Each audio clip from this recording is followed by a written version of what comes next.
How to Listen to God by John Batterson. This Oxford Group pamphlet was written in 1938. John E. Batterson was a personal friend of Dr. Bob Smith, AA co founder. These are a few simple suggestions for people who are willing to make an experiment. You can discover for yourself the most important practical thing any human being could ever learn: how to be in touch with God. All that is needed is a willingness to try it honestly. Every person who has done this consistently and sincerely has found that it really works. Before you begin, look over these fundamental points. They are true and are based on the experience of thousands of people. 1. God is alive. He always has been and he always will be.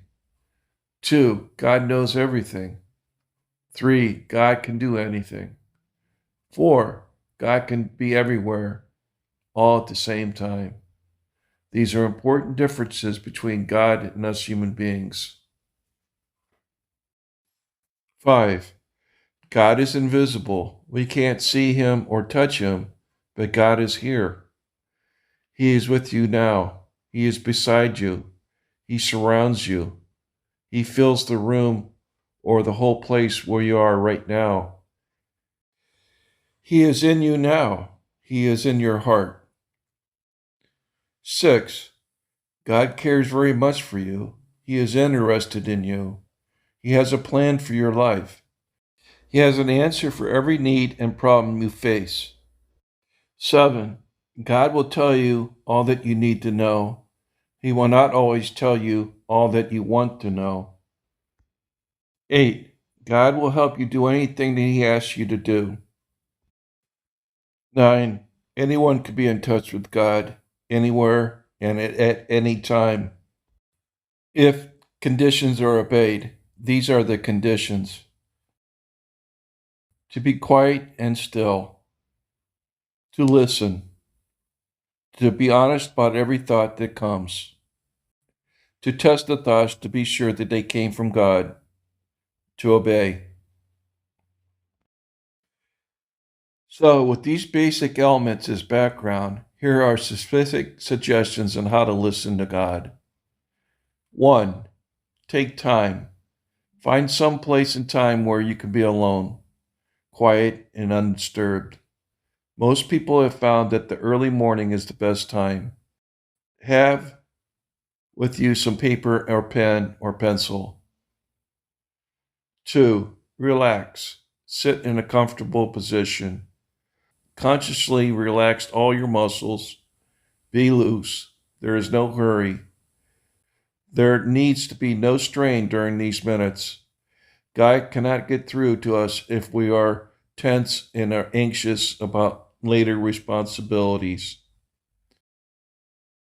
3. Tune in. Open your heart to God, either silently or aloud. Just say to God in a natural way that you would like to find his plan for your life. You want his answer to the problem or situation that you are facing just now. Be definite and specific in your request. 4. Listen. Just be still, quiet, relaxed, and open. Let your mind go loose. Let God do the talking. Thoughts, ideas, and impressions will begin to come into your mind and heart. Be alert and aware and open to every one. 5. Write. Here is the important key to the whole process. Write down everything that comes into your mind. Everything. Writing is a simple means of recording so you can remember later. Don't sort out or edit your thoughts at this point. Don't say to yourself, this thought isn't important. This is just an ordinary thought. This can't be guidance. This isn't nice. This can't be from God.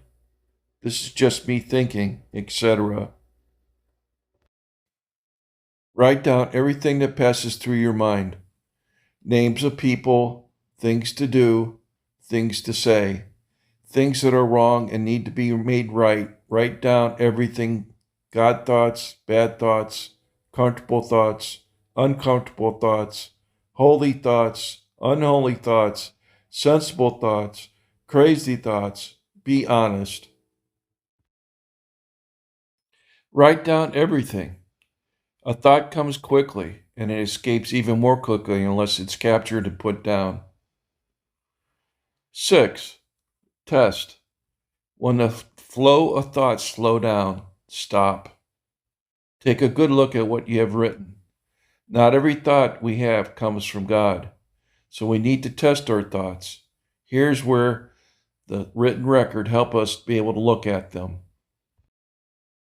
A. Are these thoughts completely honest, pure, unselfish, and loving? B. Are these thoughts in line with our duties to our family, to our country? C. Are these thoughts in line with our understanding of the teachings found in our spiritual literature? 7. Check. When in doubt and when it's important, what does another person who is living two-way prayer think about this thought or action? More light comes in through two windows than one. Someone else who also wants God's plan in our lives may help us see more clearly.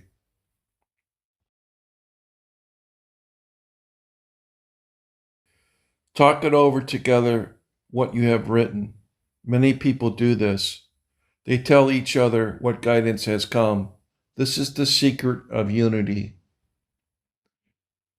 There are always three sides to every question: your side, my side, and the right side. Guidance shows us which is the right side, not who is right, but what is right. 8. Obey. Carry out the thoughts that have come. You will only be sure of guidance as you go through with it. A rudder will not guide a boat until the boat is moving. As you obey, very often the results will convince you that you are on the right track.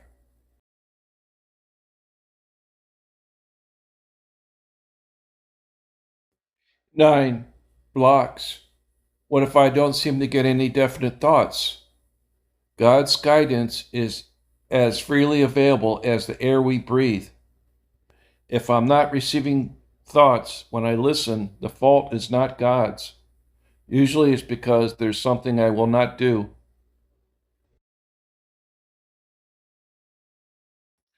Something wrong in my life that I will not face and make right. A habit or indulgence I will not give up. A person I will not forgive. A wrong relationship in my life I will not give up. A restitution I will not make. Something God has already told me to do that I will not obey. Check these points and be honest, then try listening again. 10. Mistakes. Suppose I make a mistake and do something in the name of God that isn't right. Of course, we make mistakes. We are humans with many faults. However, God will always honor our sincerity. He will work around and through every honest mistake we make. He will help us make it right. But remember this: sometimes when we do obey God, someone else may not like it or agree with it. So when there's opposition, it doesn't always mean you have made a mistake. It could mean that the other person doesn't want to know or to do what is right. Suppose I fail to do something I've been told and the opportunity to do it passes. There's only one thing to do: put it right with God. Tell him you're sorry, ask him to forgive you, then accept his forgiveness and begin again. God is our Father. He is not an impersonal calculator. He understands us far better than we do.